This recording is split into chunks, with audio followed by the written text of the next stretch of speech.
Alright, so this is Josh White. I'm giving my first official video podcast thingamabobber.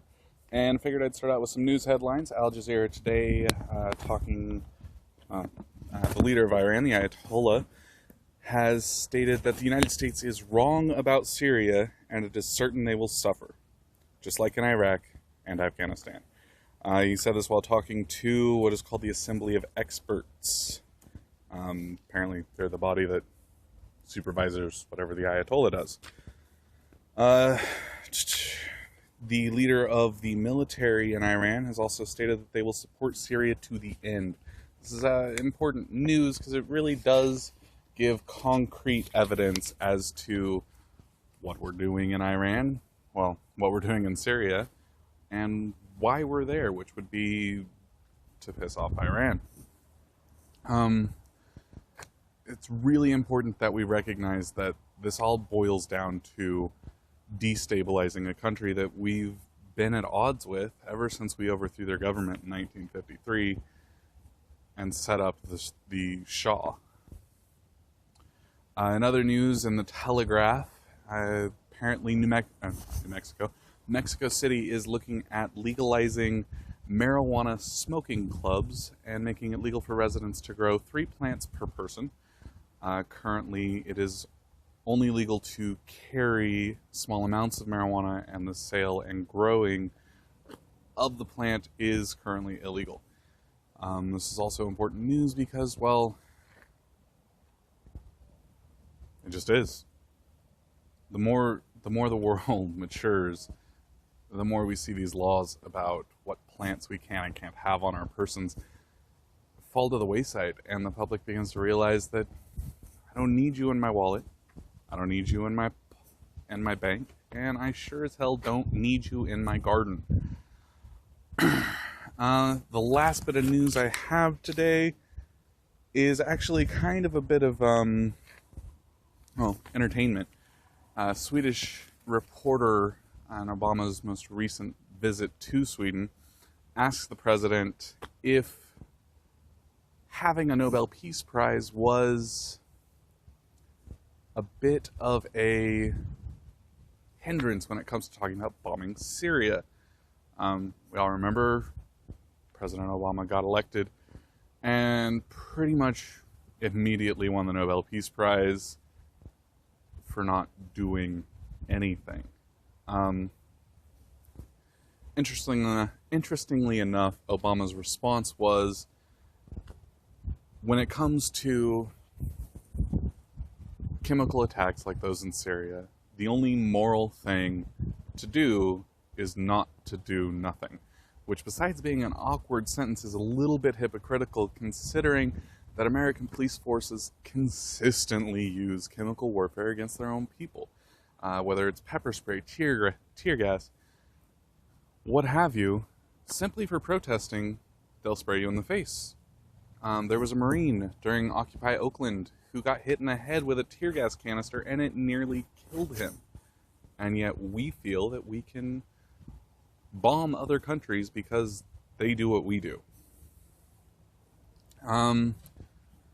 So on that note, that's the news I had for today. I did want to follow up kind of on the talking point I did yesterday about agorism, which, just in case you didn't see my video from yesterday, agorism is the concept of existing in black and gray markets and removing your economic support for the state by removing your taxes. Whether it's through working under the table for someone or growing a garden or what have you.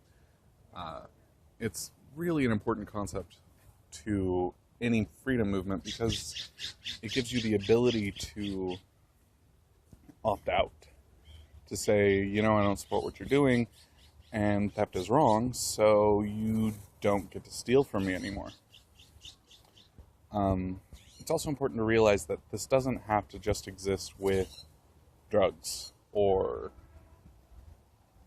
banned books or whatever else the state has decided you're not allowed to own.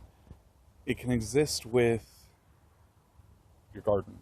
It can exist with your labor, it can exist with pretty much any good or service you can provide. Now, currently, the most famous way of doing this is through the Silk Road, which is a marketplace where you buy and sell goods, illicit or not, via Bitcoin.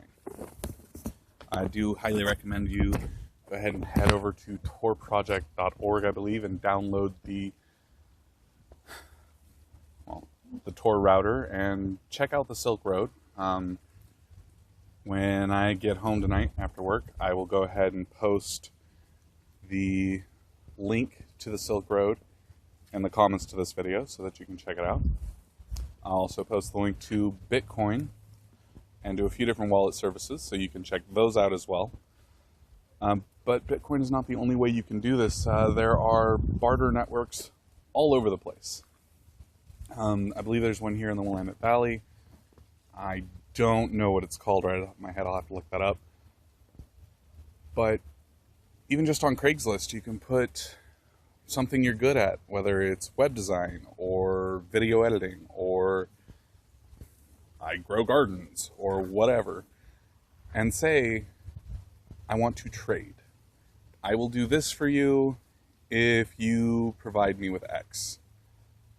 I really encourage this method of subverting and ignoring the state. I like to homebrew, and sometimes when I brew, I trade what I make for something else. So whether it's a gallon of mead or what have you, I'll trade it for someone else's homebrew or some fresh vegetables from someone's garden or even some money. But the point is that I cut the state out of the process. And by doing that, I free myself, I free my consumer, and I help free you. So please engage in agorism, check out your local communities, figure out what you can do to spread economic freedom. This has been, I don't even know what to call it yet, my report. Those are my opinions. Take them or leave them. Have a good day.